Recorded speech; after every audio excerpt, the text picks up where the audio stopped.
Super star இந்த மாதிரி பட்டங்கள்லாம் எல்லாருக்கும் கிடைக்காது. ஒரு சில பேருக்கு தான் கிடைக்கும். அதில் ஒருத்தர் தான் நம்ம இளைய தளபதி விஜய். ஆனால் இந்த எம்வி புக் பேங்க் விஜய் ரசிகன் எக்ஸ்பிரஸில் அவருக்கு இன்னொரு பட்டத்தையும் நம்ம கொடுத்துடலாம். என்ன பட்டம்னு கேட்குறீங்களா? King of Kollywood. எப்படி இருக்கு? கிங்குனா அந்த கிங்குக்கு ஒரு கிங் மேக்கர் இருக்கணும்ல. நான் பேசிட்டு இருக்க கிங் மேக்கர் யார் தெரியுமா? Director S.A. சந்திரசேகர் அவர்கள். அமிதாப் பச்சன், ரஜினிகாந்த், விஜயகாந்த் இப்படி பெரிய பெரிய திரை நட்சத்திரங்களை இயக்கிய நம்ம இளைய தளபதியை நம்மளுக்கு கொடுத்த டைரக்டர் S.A. சந்திரசேகர் அவர்களை தனது மகன் பற்றி பேச மேடைக்கு அழைக்கிறேன். ரொம்ப சந்தோஷமா இருக்குது. அதுக்கு மேலே எனக்கு ஒன்றும் சொல்ல தெரியல. ஒரு டிவியே விஜய் பிறந்த நாளை கொண்டாடிக்கிட்டு இருக்கிறாங்க. அதுலேயும் அதுக்குன்னு ஒரு பெரிய தேர் மாதிரி ஒரு விஜய் ரசிகன் எக்ஸ்பிரஸ்னு ஒன்று ரெடி பண்ணி பாண்டிச்சேரி, கோயம்புத்தூர், திருச்சி இப்படி பல ஊர்களுக்கு போய் பல பேர்த்திட்ட வாழ்த்துக்களை வாங்கிட்டு வந்திருக்கிறாங்க. இப்படி ஒரு சம்பவம் இதுக்கு ஏதோ ஒரு காலத்தில் நாங்கள் புண்ணியம் பண்ணியிருக்கணும். இன்னைக்கு பிரகாஷ்ராஜ் சார் வாழ்த்தும்போது உண்மையிலே எனக்கு ரொம்ப பெருமையாக இருந்துச்சு. ஒரு ஜீனியஸ். அவர் ஒரு ஜீனியஸ்.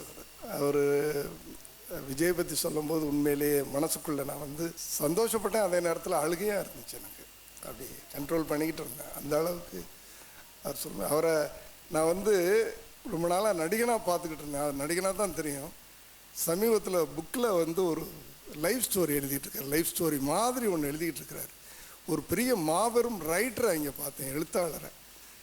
அதிலிருந்து நான் அவருக்கு படத்தில் பார்த்து கூட ரசிகனாகலை. அந்த கட்டுரையை பார்த்து ரசிகன் ஆகிட்டேன். அதை ஷோபா அவங்க ஒவ்வொரு தரம் படிச்சுட்டு ஃபோன் பண்ணி சொல்லுவாங்கன்னு நினைக்கிறேன். இப்படி ஃபீட்பேக் கொடுத்தாங்க. ரொம்ப சார் உண்மையில் அதாவது அது அந்த உணர்வு ஒரு படத்தில் ஒரு பெரும்பாலும் ஆன்டி கேரக்டர் பண்ணிக்கிட்டு இருக்கிற ஒரு நடிகன் அந்த எழுத்தில் எங்கேயோ ஒரு பெரிய மனிதநேயத்தையும் ஒரு மனிதனையும் அது ஒவ்வொரு நாளும் ஒவ்வொரு முறையும் அந்த புக்கு வந்த உடனே அதை முதல்ல படிச்சிடறேன். அந்த பக்கத்தை அவ்வளோ நல்ல ஒரு பெரிய கவிஞர், ஒரு எழுத்தாளர். இன்னைக்கு என் மகனை அவர் வாழ்த்தும் போது சார் உங்களுக்கு எங்கள் குடும்பத்தின் சார்பாக நன்றியை தெரிவிச்சுக்கிறேன். எங்கள் ரசிகர் மன்ற சார்பாக விஜய் டிவிக்கு நன்றியை சொல்லி விடைபெறுகிறேன். நன்றி, வணக்கம். சாதனையாளர்கள் அதிகமாக பேசுறதில்ல, அதிகமாக பேசுகிறவங்க சாதனையாளர்கள் அல்ல அப்படின்னு ஒரு பழமொழியே உண்டு. இந்த பழமொழியை ரொம்ப ஸ்ட்ரிக்டாக ஃபாலோ பண்ணுறாரு நம்ம இளைய தளபதி விஜய். விஜய் சத்தமில்லாமல் நிறையா சாதனைகள் புரிந்தாலும் இன்னைக்கு நீங்கள் ரசிகர்கள் கொடுத்த அந்த உற்சாகத்தை பார்த்து நிறையா விஷயங்கள் உங்ககிட்ட சொல்லணும்னு காத்துட்ருக்காரு. Let me welcome the hero of the day, Ilaya Thalapathy Vijay.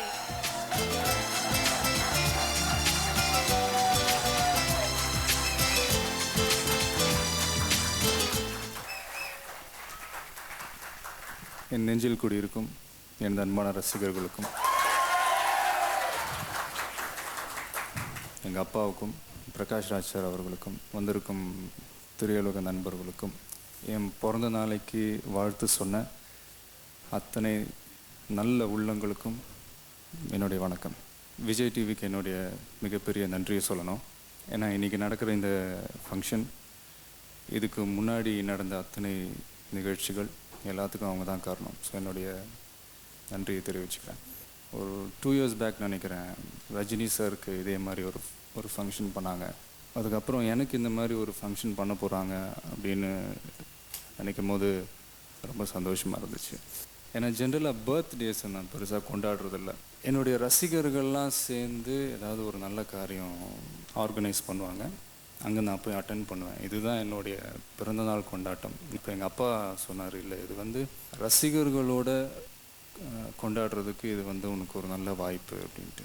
Coimbatore, Trichy, Chennai, Pondicherry இந்த ஊர்லெலாம் அவங்க கொடுத்த வரவேற்பு பார்க்கும்போது எங்கள் அப்பா சொன்னது கரெக்டுன்னு தோணுச்சு. பாண்டிச்சேரியில் முதல்வர் திரு ரங்கசாமி அவர்கள் வாழ்த்து சொல்லியிருக்கிறாங்க. பாண்டிச்சேரியில் ரசிகர்கள்லாம் சேர்ந்து ஒரு சைக்கிள் பேரணி நடத்தியிருக்காங்க.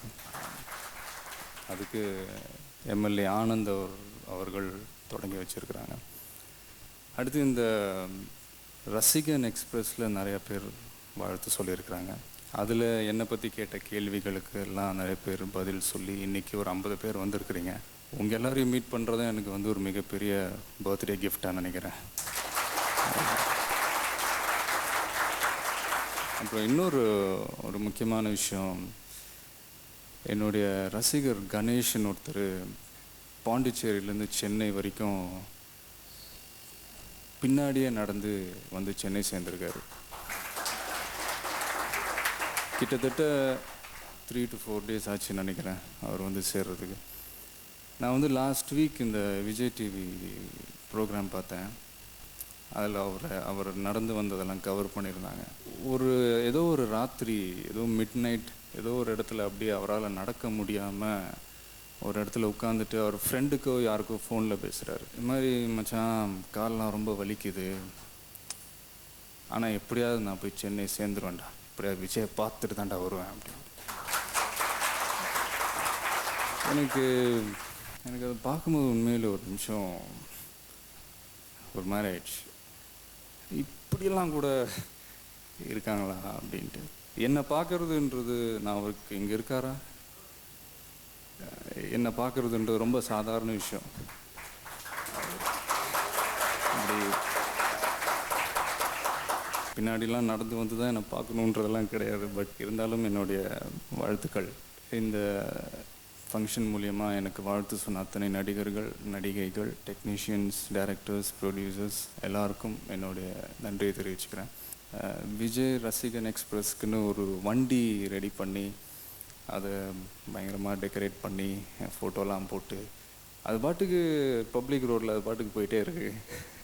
நமக்கே பார்க்கும்போது ஒரு மாதிரி த்ரில்லிங்காக இருந்துச்சு, ஒரு புதுமையான ஒரு எக்ஸ்பீரியன்ஸாக இருந்துச்சு. மேடையில் பெர்ஃபார்ம் பண்ண அத்தனை பேருக்கும் என்னுடைய வாழ்த்துக்கள். அந்த 3 பேர் பாடினாங்க, சூப்பர்.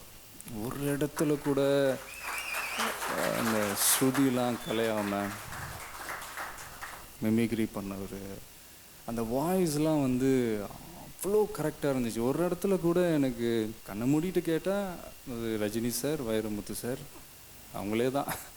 ஸோ மறுபடியும் விஜய் டிவிக்கு என்னுடைய நன்றி. தேங்க்யூ.